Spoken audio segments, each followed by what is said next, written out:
Guys, तो आज हम खाना बना रहे हैं अंडा कढ़ी। अंडा कढ़ी बना रहे हैं आज और रोटी। और इधर देखिए आटा गूंथ के रख दिए हैं हम। इसके बाद हम रोटी बना लेंगे।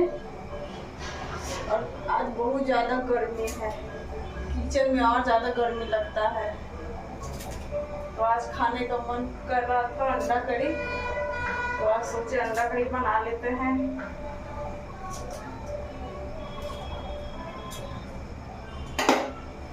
देखिए इधर अंडा हम ग्रेवी में डाल रहे हैं।